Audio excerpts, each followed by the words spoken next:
Hello student, B third year class sociology first paper. आपका स्वागत है हमारे यूट्यूब चैनल पर। Today's topic is industrial revolution, औद्योगिक क्रांति। ओके, टुडेज टॉपिक इज औद्योगिक क्रांति। 19वीं शताब्दी के सामाजिक चिंतन को प्रभावित करने में यूरोप की औद्योगिक क्रांति का बड़ा योगदान है। औद्योगिक क्रांति को मुख्य रूप से इंग्लैंड की औद्योगिक क्रांति, इंडस्ट्रियल रिवॉल्यूशन ऑफ इंग्लैंड के नाम से जाना जाता है।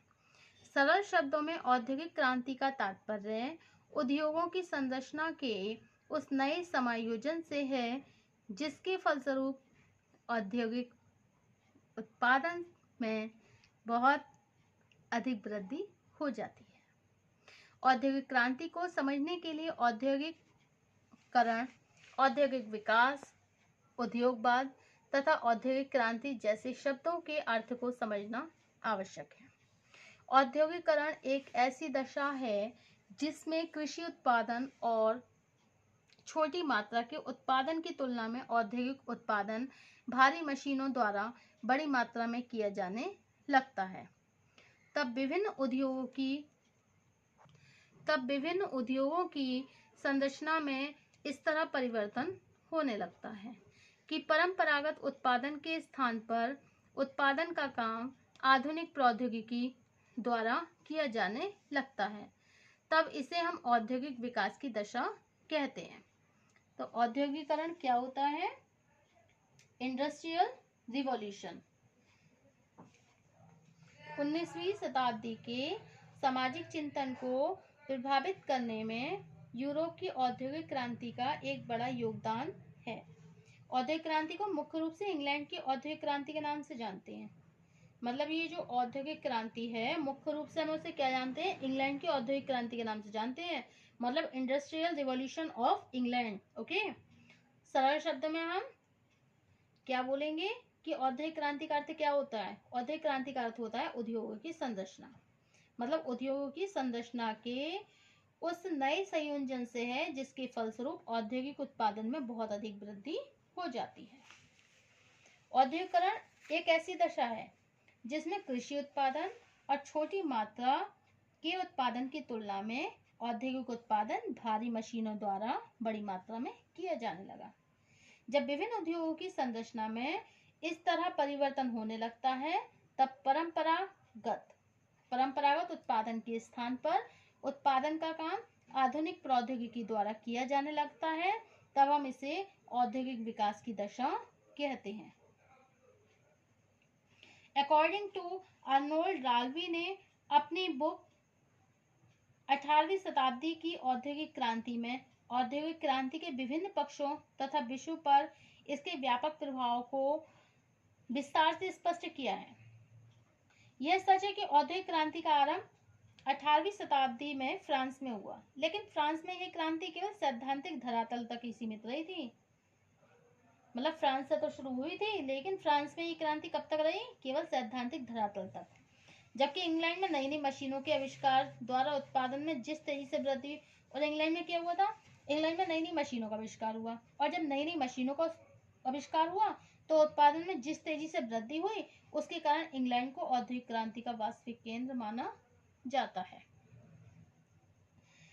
कुछ लोग इंग्लैंड में सन 1770 से लेकर 1830 के बीच औद्योगिक उत्पादन, आवागमन के साधनों और प्रौद्योगिकी के क्षेत्र में होने वाले विकास को केवल औद्योगिक विकास के नाम से संबोधित करते हैं, लेकिन वास्तविकता यह है कि इस दशा के लिए औद्योगिक क्रांति शब्द सबसे अधिक उपयुक्त है, क्योंकि इन 50-60 वर्षों में इंग्लैंड की संपूर्ण सामाजिक, आर्थिक और राजनीतिक संरचना में इतने व्यापक परिवर्तन हुए कि इन परिवर्तनों को केवल विकास के शब्द के द्वारा ही नहीं समझ सकते।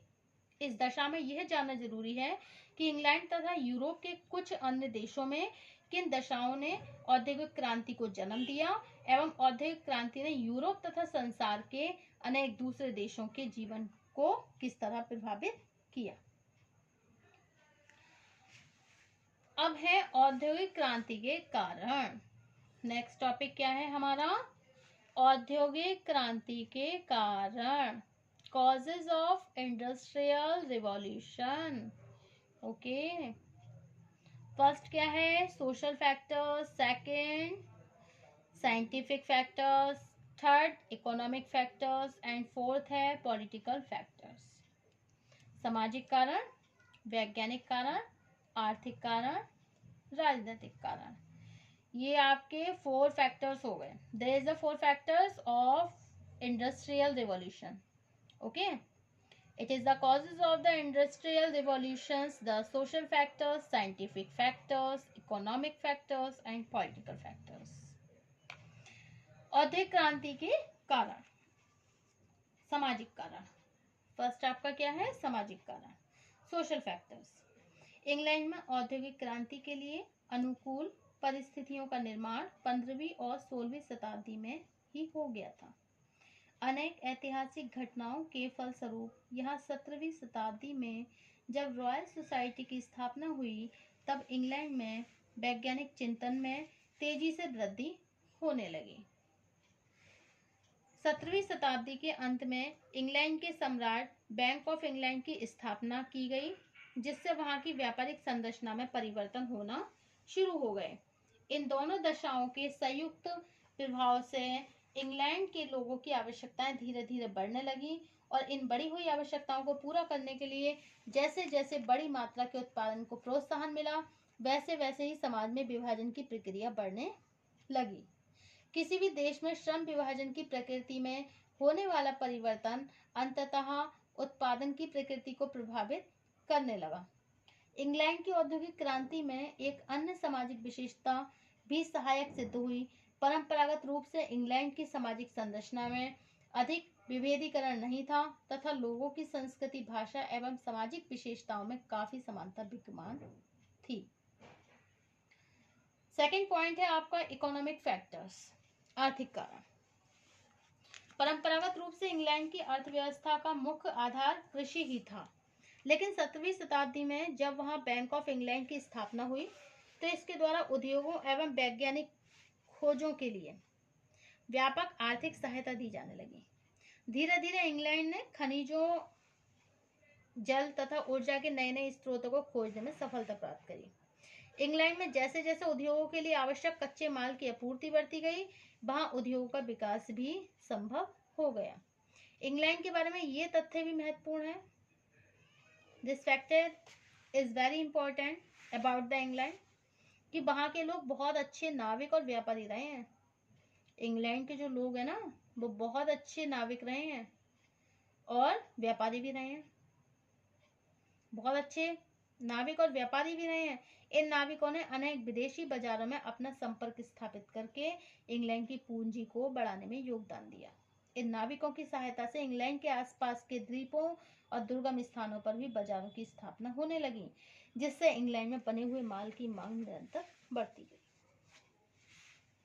और फिर क्या होता है, इंग्लैंड में जैसे जैसे औद्योगिक क्रांति, ये जो औद्योगिक उत्पादन बढ़ता गया, पूंजीपतियों ने नई नई तकनीकों को अधिक से अधिक जानकारी करना आरंभ कर दी, मतलब अधिक से अधिक जानकारी करना आरंभ कर दी। इसी दशा ने वहां के औद्योगिक विकास को प्रोत्साहन दिया और इंग्लैंड की आर्थिक संरचना में अनेक ऐसी विशेषताएं निहित थी जिनके फलस्वरूप वहां औद्योगिक क्रांति संभव हो सकी। अब नेक्स्ट पॉइंट है आपका राजनीतिक कारण। राजनीतिक कारण, पॉलिटिकल फैक्टर्स। अन्य देशों की तुलना में इंग्लैंड में सदैव ही राजनीतिक स्थायित्व अधिक रहा। अन्य देशों की तुलना में इंग्लैंड में सदैव ही राजनीतिक स्थायित्व अधिक रहा है। यहाँ राजनीतिक स्थायित्व इंग्लैंड के औद्योगिक विकास का एक प्रमुख कारण सिद्ध हुआ। इस संबंध में वार्नेट ने लिखा है, वार्नेट राइट हियर कि किसी भी नवाचार के लिए सत्ता का सहयोग सकारात्मक प्रभाव उत्पन्न करता है। जहां तक इंग्लैंड का प्रश्न है, वहां सरकार के द्वारा औद्योगिक आविष्कारों तथा व्यापारिक क्रियाओं के लिए अधिक से अधिक सहायता प्रदान की गई। दूसरे शब्दों में कह सकते हैं, in other words we can say that England में सरकार द्वारा औद्योगिक विकास को योजनाबद्ध तरीके से प्रोत्साहन देने के कारण वहां औद्योगिक क्रांति का भी आरंभ हुआ। इस तथ्य की अवहेलना नहीं कर सकते। राजनीतिक रूप से इंग्लैंड एक शक्तिशाली देश रहा है। यहाँ जिस समय औद्योगिक क्रांति शुरू हुई उससे वहाँ काफी समय पहले ही इंग्लैंड के अधीन उपनिवेश देशों की संख्या काफी बढ़ चुकी थी। इंग्लैंड के उपनिवेश वे ही देश थे जो वैज्ञानिक खोजों पर आधारित उद्योगों से पूरी तरह अपरिचित थे।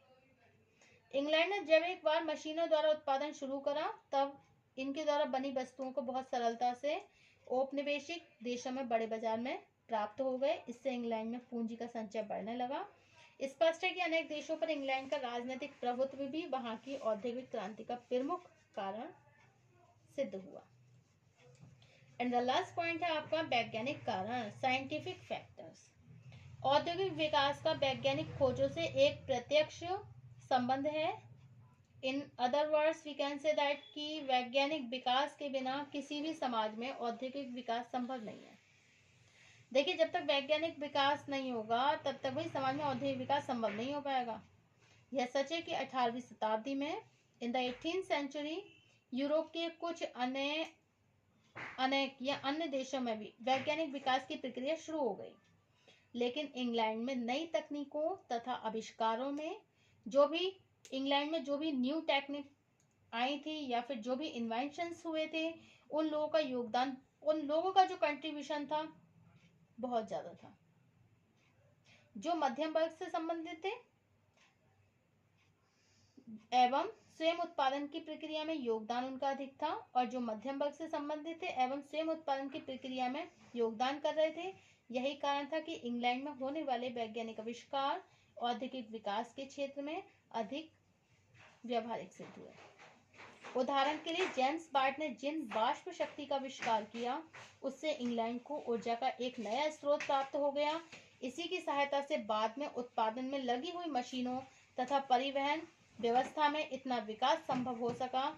इसका तात्पर्य है कि इंग्लैंड में किए जाने वाले वैज्ञानिक प्रयास औद्योगिक क्रांति का प्रमुख आधार रहे हैं।